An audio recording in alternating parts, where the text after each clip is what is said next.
السلام علیکم۔ First digital net work میں آپ کو خوش آمدید کہتے ہیں۔ اسلامیہ یونیورسٹی بہاولپور اسکینڈل جو ہے اس کو آپ جنسی اسکینڈل کہہ لیں،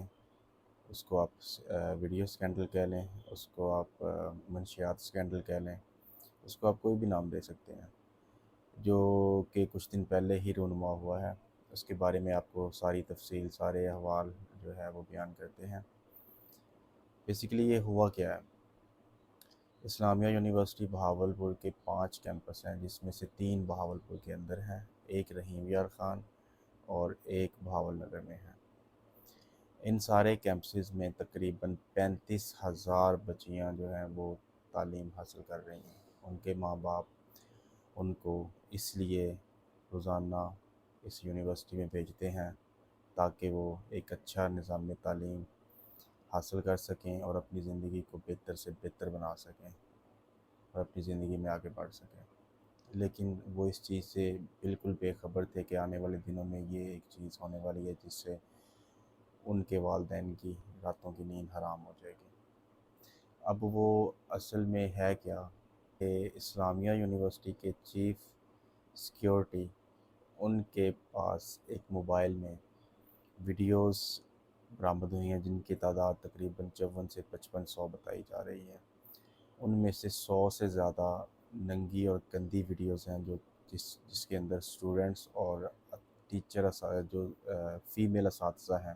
ان کی ویڈیوز بھی شامل ہیں۔ یہ پورے پاکستان میں اس وقت ہائی لائٹ ہو چکا ہے، لیکن اس کے پیچھے کے کردار کون ہیں؟ بتایا جا رہا ہے کہ اس میں ایک اکارڈنگ ٹو اقرار الحسن اس میں بتایا جا رہا ہے کہ ایک اس میں منسٹر صاحب کے بیٹے شامل ہیں، اور وہ کچھ دنوں پہلے ایک ایک ڈولفن کا اہلکار جو ہے وہ اریسٹ ہوا تھا، اور جب وہ اریسٹ ہوا تو اس کے پاس کچھ تھوڑی سی منشیات برآمد ہوئی، اور پلس اس کے ہاتھ سے جو ہے نا وہ ایک فون برآمد ہوا۔ اب اس فون کے اندر کچھ ایسی ویڈیوز جو ہیں اکارڈنگ ٹو اقرار الحسن بتائی جا رہی ہیں کہ ان ویڈیوز میں ان کی نشاندہی کی جا رہی ہے، ان کے رائٹ ہینڈ، ان کے جو سیکیورٹی گارڈ ہیں ان کی نشاندہی کی جا رہی ہے۔ اب وہ جو اہلکار گرفتار ہوا تھا، بیسیکلی وہ منشیات کا دھندا کرتا تھا اور وہ ان چیزوں کے اندر انوالو تھا۔ تو بتایا یہ جا رہا ہے کہ ان چیزوں کو ہائیڈ کرنے کے لیے یہ جو ہے سارا چیف سیکیورٹی اہلکار کو انہوں نے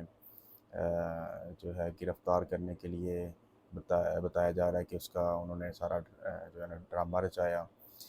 جو پچھلے دنوں سے خبر گردش کر رہی تھی اس کے مطابق تو چیف سیکیورٹی اہلکار اپنی کسی دوست کے ساتھ ایک گاڑی میں سفر کر رہے تھے، اور انہوں نے دور سے دیکھا کہ ایک ناکہ لگا ہوا ہے، اور وہ وہیں سے رستے سے واپس پلٹ گئے۔ تو یہ سارا معاملہ جو ہے وہ پولیس دیکھ رہی تھی، اور پولیس نے ان کا پیچھا کیا اور گاڑی روکی اور پھر تلاشی لی، اور پھر جب ان کے موبائل کی تلاشی لی گئی تو اس کے اندر تقریباً 5500 کے قریب یہ جو ہے ویڈیوز برآمد ہوئی ہیں۔ بیسیکلی ان سائڈ سٹوری جو ہے وہ کچھ اور بتا رہے ہیں، لیکن اب اللہ جانے اس میں حقیقت کیا ہے، سچ کیا ہے، لیکن پاکستان میں سچ کو ہمیشہ چھپایا جاتا ہے اور جھوٹ کو وہ بیان کیا جاتا ہے۔ تو ان کا نام ہٹانے کے لیے جو ہے اپنے بیٹے کا نام، انہوں نے جو منسٹر صاحب ہیں اپنے بیٹے کا نام ہٹانے کے لیے ان کے بیٹے کے جو رائٹ ہینڈ ہیں ان کو گرفتار کروایا جاتا ہے، اور ان کی جو ہے ان کے بیٹے کی ویڈیوز جو ہیں ان کو ہائیڈ کیا جاتا ہے، اور جو ان کو گرفتار کر کے اس کے اوپر کوئی 8 گرام منشیات کا جو ہے نا مقدمہ ڈالا جاتا ہے، اور اس کے اندر اس کو پھنسایا جاتا ہے۔ اور پھر اس کے بعد جو ہے اس کا جو ہے چیف سیکیورٹی جو ہے اسلامیہ یونیورسٹی کا، اس کو جب پکڑنے کے لیے پولیس جاتی ہے تو وہ گھر پہ اویلیبل نہیں ہوتے، نہ وہ کسی جگہ ملتے ہیں، تو پولیس ان کو پکڑنے کے لیے ان کی ایک ایکس گرل فرینڈ کا جو ہے نا وہ استعمال کرتی ہے۔ وہ شخص چیف سیکیورٹی گارڈ وہ جنسی درندگی کا اتنا بھوکا انسان تھا کہ وہ اس کے کہنے پہ وہ ایک امامیہ کالونی ہے اسی یونیورسٹی کے اندر وہاں پہ اس کو بلایا جاتا ہے جو ہے ان کی گرل فرینڈ کے تھرو، اور لیکن ان کی گرل فرینڈ ان کو وہاں پہ نہیں ملتی، تو پولیس وہاں پہ ان کو ملتی ہے اور وہ ان کو اریسٹ کر کے لے جاتی ہے۔ اب اس ساری سٹوری میں یہ سارے معاملات سامنے آتے ہیں، لیکن اس کو اریسٹ کرنے سے پہلے پولیس جو ہے وہ کورٹ میں ایک اپنا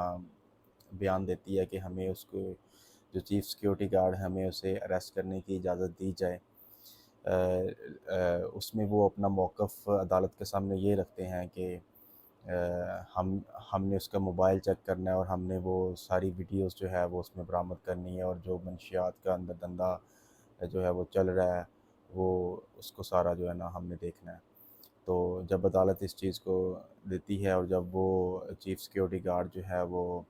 اریسٹ ہوتا ہے اور جب اس کو عدالت کے سامنے پیش کیا جاتا ہے تو عدالت میں ویڈیو کوئی بھی نہیں پیش کی جاتی۔ اب یہ ایک حیرت کی بات ہے کہ کوئی بھی ویڈیو اسکینڈل عدالت میں نہیں پیش کیا جاتا، صرف جو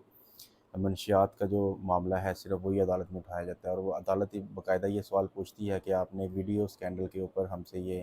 آپ نے گرفتاری جو ہے اس کے وارنٹ ایشو کروائے تھے، لیکن یہ معاملہ آپ نے رکھا ہے۔ خیر وہ ہمارا جو پاکستان کا انصاف ہے، اب وہ آپ سب کو پتہ ہے جب بڑے بڑے لوگوں کی انوالومنٹ ہوتی ہے تو ان کے نام کو چھپانے کے لیے ایسی ایسی چیزیں جو ہیں وہ راتوں رات بدل دی جاتی ہیں۔ شراب کو شہد بتا دیا جاتا ہے اور پتہ نہیں کیا کیا ایسی چیزیں ہوتی ہیں۔ اب اس سب چیزوں میں نقصان کسی کا نہیں ہو رہا، نقصان صرف ان بچیوں کا ہو رہا ہے جن کی ویڈیوز جو ہیں وہ منظر عام پر آئی ہیں، اور